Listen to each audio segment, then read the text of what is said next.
Gotta love fall.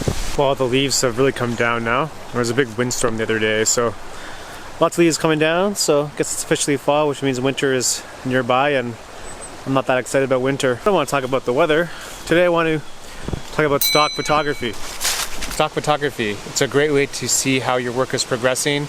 It's free. Sure, you can ask your friends and your family how they like your photos, and you know, how do you know that Uncle Johnny or Aunt Judy's telling you the truth?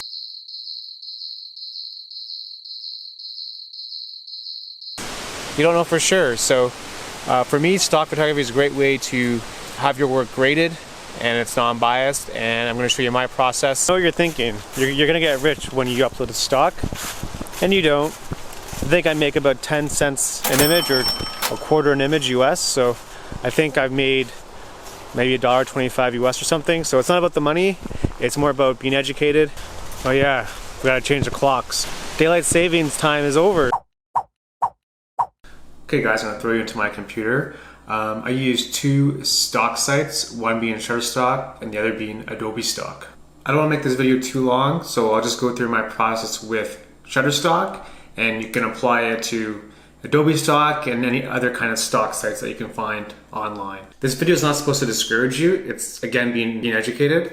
When I was in the ravine, I mentioned that I sold some of my photos for 10 cents or 25 cents US, and do I think my work is worth more than that? Of course I do, but it's not about the money at this point. It's about staying on top of your photography.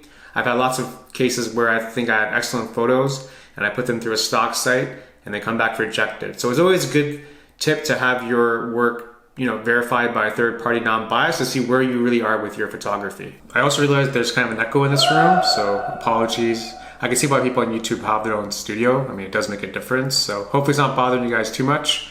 And yeah, let's just dive right in. Okay guys, so you see that I'm already kind of signed in, but I'll start this video from the start. So obviously you want to create an account, just your basic details, and then you just click next. We're going to get to the dashboard, which it's pretty self-explanatory. Shows you what you've earned, pending approval, recently reviewed. One thing that's great about Shutterstock is that they have a blog where they give you tips and tricks with regards to stock photography and just photography in general. It's pretty easy to upload your images. You just go to upload images, like this box here, and this is where you can upload your photos. You got to make sure that your photo is at least 4 megapixels.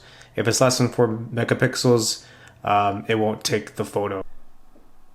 And it's going to process it to make sure that it's over 4 megapixels. And great, it's been accepted. So we just click on next. Okay, and the next step is to simply fill out some basic details of the photo. If it's a photo or an illustration, if it's commercial versus editorial use. And the main difference between these two is that commercial is used to either sell a product or a service, and editorial is a photo to support a news story. And simply you can put in a description here. It has to be at least 5 words, so you can just put British pillow in car at auto show. I don't spend too much time in this because again, I'm not using these photos to make money. I just simply want to know if the photo is good enough to sell. So I just quickly select a category. I don't even spend time on the keywords. You could for sure, because there definitely is a science behind it, but I just select the auto keywords, and if there are any releases needed, you need to include them also. And another great thing about Shutterstock is that they'll actually supply you a property release or a model release in case you can't find any, so they're included within the site. So really easy guys, and just click submit, and it's been submitted.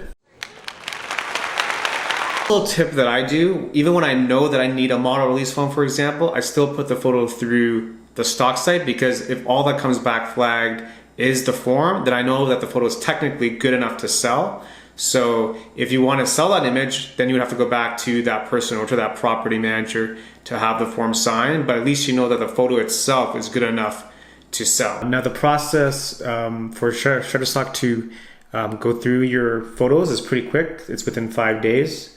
and you'll get an email back saying if the photo has been approved or not, with reasons why it wasn't approved, which I'll show you guys in a minute. If you guys are curious on how the photos are critiqued, you can just simply click on Learn About Review, and it goes through their process, and you can take a look there and see exactly how they go through, and I'll probably give you a greater understanding of how to actually submit your photo and get it approved the first time. So that's my process. Really easy, doesn't take very much time, and the feedback that you get I think is pretty valuable. So let me show you guys a few emails that I received back from Shutterstock on why my photos weren't accepted. Okay, so obviously the first one's pretty obvious, needed a proper release. This is Ryerson University. Next one is from Mount Nemo overlooking the Toronto skyline. Main subject not in focus, and there's too much noise and film grain in the photo. So a couple other things that you want to make note of: keep your noise down and your film grain down, and don't try to edit too much because that will also get flagged. Next batch of photos, this is from the British Car Show in Oakville, and obviously there's a trademark here, so you would need a release form. So that was not approved. Obviously this is from the exhibition and needed a model release, so that wasn't approved. Exposure obviously is something that you want to take into account, as well as focus again. Photo is Tanya. We're at McLean's Auto Rec Yard, and a whole slew of things are missing: focus, model release, proper release, film grain, noise. And also want to mention that in the title, when you title the photo in the stock site and there's a trademark, because I think I included McLean's Auto Rec Yard as the title, it also flagged it, so you can't have a trademark name in the title of your photo. That's it, guys. Pretty easy. You can upload the same photo to multiple stock sites. Definitely helps your chances of selling the photo.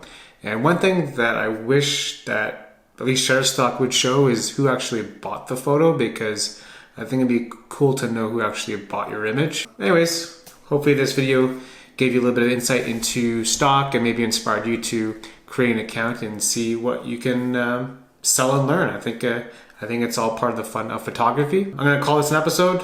We're going to be at Lower Bay subway station on Saturday, so there'll be a vlog there.